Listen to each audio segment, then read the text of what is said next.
কী অবস্থা আপনাদের সবার? আশা করি আপনারা সবাই অনেক ভালো আছেন। আবারও চলে আসলাম নতুন একটা ভিডিও নিয়ে। আজকের ভিডিওতে সেই কলিং বিষয় নিয়ে কথা বলবো যে ইতিমধ্যে আপনারা সবাই জেনে গেছেন যে আসলে নতুন করে আবার আলোচনা হয়েছে বাংলাদেশ প্লাস মালয়েশিয়ার দুনো দেশের মন্ত্রী মিনিস্টাররা আইছিল, পরে একসাথে কথাবার্তা কইছে।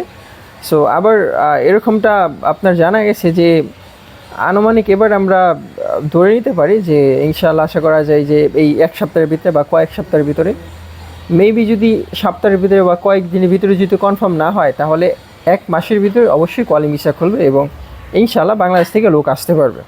যেহেতু পুরোনোয় আবার এই বিষয় নিয়ে আপনার এই যে 29শে জুলাই আবার এই বিষয় নিয়ে কথা হয়েছে।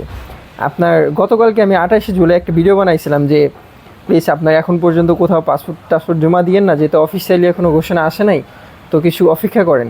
যখন আকাশে চাঁদ উঠবে তখন আপনারা সবাই দেখতে পারবেন, সো এটা ওয়েট করেন। সো তারপরে দিনই আজকে, যেরকম আজকে 29শে জুলাই, সো আজকে দুই মন্ত্রী মিনিস্টার একে অপরের সাথে কথাবার্তা বলছে। সো অলমোস্ট প্রায় কনফার্ম, ঠিক আছে, অলমোস্ট কনফার্ম ধরে নিতে পারেন। সো এখন আপনারা একটা ভালো এজেন্ট দেখে আপনারা জমা দিতে পারেন, ঠিক আছে। আর যারা আপনারা নতুন করে মালয়েশিয়া আসবেন বাংলাদেশ থেকে, মালয়েশিয়ার বিষয়ে কিছু আইডিয়া নেই, বুঝছেন। এই যেরকম আজকে আপনার আমি যে কিছুক্ষণ আগে কাজ শেষ করে আইছি, তো এখন বাজে আপনার রাত 10টা, বুঝছেন।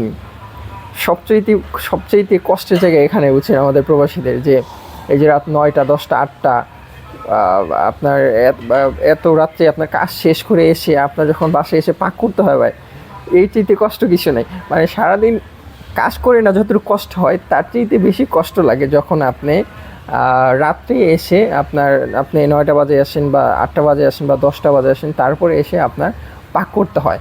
মানে তখন সবচেয়ে বেশি কষ্ট লাগে, ভাই। সো আমি বলবো যারা আপনারা নতুন করে বাংলাদেশ থেকে মালয়েশিয়া আসতে চান, এবার যারা কলিং ভিসা আসবেন, সো অবশ্যই যারা পাক জানেন না এরা পাক শিখে আসবেন। না হলে ভাই সত্য কথা আপনাদের অনেক অনেক অনেক কষ্ট হবে। না হলে শুধু আপনার ডিম বাঁচতে হবে, আলু ভর্তা করতে হবে, না হলে ডাল পাক করে আপনার দিন চালাইতে হবে। সো যারা পাক জানেন না এরা পাক শেখা শুরু করেন, যাতে মালয়েশিয়া এসে আপনার কারোর কাছে রিকোয়েস্ট না করতে হয় এবং কারোর ধন না ধরতে যেন না ধরতে হয়, যাতে আপনি নিজে থেকে পাক শাক নিজে থেকে আলাদাভাবে করে খেতে পারেন, যেটা আপনার অবশ্যই ভাই করতে হবে, এটা নিশ্চিত, এতে কোনো সন্দেহ নাই। আমাদের বাংলাদেশের মতো তো এখানে না আপনার মাও থাকবে না, আপনার বউ থাকবে না, বা আপনার বোনেরাও থাকবে না যারা আপনাকে পাক করে খাওয়াবে। অবশ্যই আপনার পাক জানতে হবে। সো ইনশাল্লাহ এটা আপনি ম্যানেজ করেই নেবেন, ঠিক আছে। তো আর যারা আসবেন এদের জন্য অনেক অনেক শুভকামনা থাকবে যে আপনারা ঠিকঠাক মতো যাতে আসতে পারেন এবং কেউ যাতে ধোকায় না পড়েন। আর টাকা জমায় রাখেন, কমসে কম আপনার কমসে কম এবার 4-5 লাখ তো অবশ্যই লাগবে, 100%। আমার মনে হয় না কেউ 4 লাখের নিচে কেউ আসতে পারবে যদি এজেন্সির মাধ্যমে আসেন।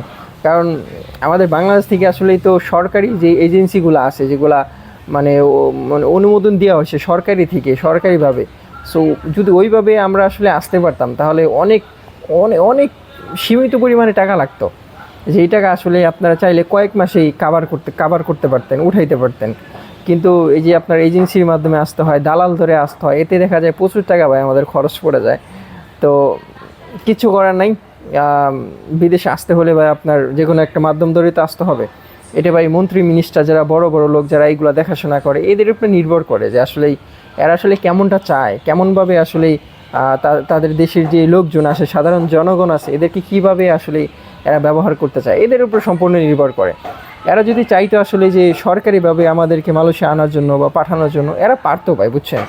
কিন্তু দেখা যায় যদি এইটা না হয় তাহলে দেখা যায় অনেকজনের পকেট ভরবে না, মানে টাকা পকেটে আসবে না। আর যদি এটা ওই এজেন্ট সিস্টেম বা দালালি সিস্টেম করতে পারে তাহলে অনেকজনের পকেট ভরবে, অনেকজনই এবার টাকা ইনকাম করতে পারবে।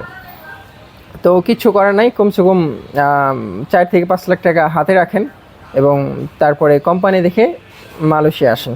এবং আসার আগে একটু ভালো মতো যাচাই বাছাই করে আসার চেষ্টা করবেন।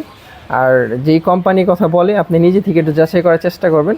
যাচাই করা অনেক মাধ্যম আছে, আপনি চাইলে গুগল থেকে, ChatGPT থেকে, জিমিনি থেকে, অনেক অ্যাপস আছে এরকম AI অ্যাপস। পরে আপনি নর্মালি গুগল ক্রোমেও থেকে আপনি চাইলে এইসব ছোটোখাটো তথ্য, আপনি যে কোম্পানির কথা বলবো ওই কোম্পানির বিষয়ে আপনি অনেক তথ্য জেনে তারপরে আসতে পারবেন। সো চেষ্টা করবেন যে কোম্পানির কথা বলবো এই কোম্পানির বিষয়ে একটু তথ্য জেনে আসার জন্য, যাতে আপনার উপকার হয়। এবং দালালরা তো আপনারা জানেন ভাই সবাই, আসলে এখানে তো বলার কিছু নাই যে বেশিরভাগই যদি আপনাকে মানে 100টা কথা বলে, এর ভিতরে 50টা সত্য আর 50টা মিথ্যা। এটা তো ভাই আমরা সবাই জানি, এখানে তো আসলে নতুন করে কোনো কিছু বলার নাই। তো তারপরেও একটু নিজের একটু যাচাই বাছাই করে আসার চেষ্টা করেন, যাতে সম্পূর্ণ আপনার দালালের উপরে নির্ভরশীল না হতে হয়। সো এই আর কি, সবাই রেডি থাকেন। অলমোস্ট কনফার্ম যে আপনারা যারা যারা আসতে চান তারা আসতে পারবেন। সো এই তো এই পর্যন্তই। নতুন কোনো আপডেট পাইলে আবার জানামনি। সো ইনশাল্লাহ আজকে ভিডিও এই পর্যন্তই। ভালো থাকবেন, সুস্থ থাকবেন। আল্লাহ হাফেজ।